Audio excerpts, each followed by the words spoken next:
तो बच्चों इस YouTube चैनल में बहुत बहुत स्वागत है। यूपी बोर्ड परीक्षा 2026 822 FW कोड का ये प्रश्न जिसमें 5वें पेन से शुरू करेंगे।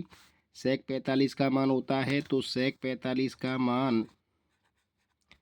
होता है 1/cos 45 और एक cos 45 का मान जानते हैं 1/√2 होता है तो ये ऊपर पहुंच जाएगा तो इस तरह से √2 हो जाएगा। तो सी ऑप्शन सही है।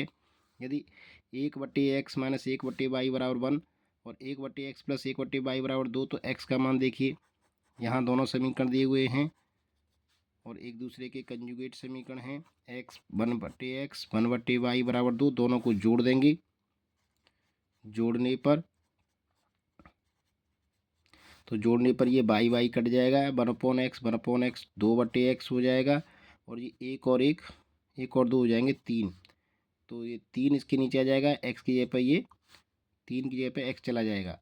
इस तरह से 2/3 बराबर x यानी x बराबर आ गया 2/3। तो इसका सी ऑप्शन सही है।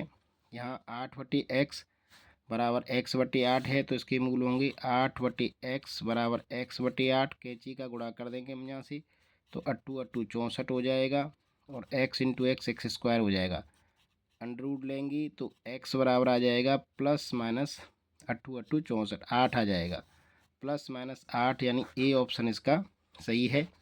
यदि एक रेखा किसी त्रिभुज की दो भुजाओं को एक ही अनुपात में विभाजित करी तो वह रेखा होगी। देखिए हमने पढ़ा है कि एक त्रिभुज है ABC, इसको समान अनुपात में बांट रही है यानी बराबर बराबर बांट रही है।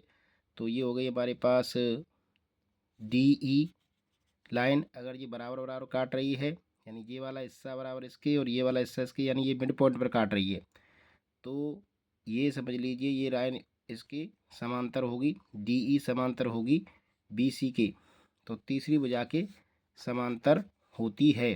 सी ऑप्शन इसका सही है। एक बिंदु Q से एक स्पर्श रेखा की लंबाई 15 सेंटीमीटर, Q की केंद्र से दूरी 17 सेंटीमीटर है, वृत्त की त्रिज्या होगी। तो सबसे पहले ये वृत्त बना लेते हैं। Q से एक स्पर्श रेखा की लंबाई 15 सेंटीमीटर है तो Q से हमने यहाँ एक स्पर्श रेखा खींच दी, ये हो गई हमारी 15 सेंटीमीटर। Q की केंद्र से दूरी 17 सेंटीमीटर है, केंद्र O मान लेते हैं। ये पॉइंट हो गया Q और ये 17 सेंटीमीटर दे रहा है तो वृत्त की त्रिज्या पूछ रहा है, ये 17 सेंटीमीटर तथा Q की केंद्र से दूरी, अच्छा ये Q हमारा पास ये पॉइंट है और इससे ये स्पर्श रेखा मान लीजिए P पॉइंट पर है और ये हो गया केंद्र। तो ये 17 दे रहा है 17 सेंटीमीटर, ये हमें R होगी त्रिज्या, इसको हमें निकालना है। तो 17 ये बन गया हमारे पास। यहाँ पर समकोण त्रिभुज होता ये होता है 90 अंश का, क्योंकि स्पर्श बिंदु से केंद्र को मिलाने वाली रेखा इस पर 90 अंश कोण बनाती है। तो ये हो गया कर्ण, ये हो गया इसका आधार, ये हमें निकालना है। तो R का वर्ग बराबर हो जाएगा 17 का वर्ग माइनस 15 का वर्ग। एक बार जोड़ेंगे 17 और 15 हो जाती हैं तुम्हारी 32 और घटाएंगे तो 2। तो इस तरह से आ गया ये 64 जो कि 8 का वर्ग है। तो R वर्ग बराबर 8 का वर्ग, वर्ग से वर्ग हट जाएगा, R बराबर आ जाएगा 8 सेंटीमीटर। तो इसका डी ऑप्शन सही होगा। इस तरह से हमने इन 5 प्रश्नों को किया। अगले वीडियो में अन्य प्रश्नों को करेंगे। वीडियो पसंद है तो लाइक ज़रूर करें, चैनल को शेयर एवं सब्सक्राइब भी कर लें। वीडियो देखने के लिए बहुत बहुत धन्यवाद।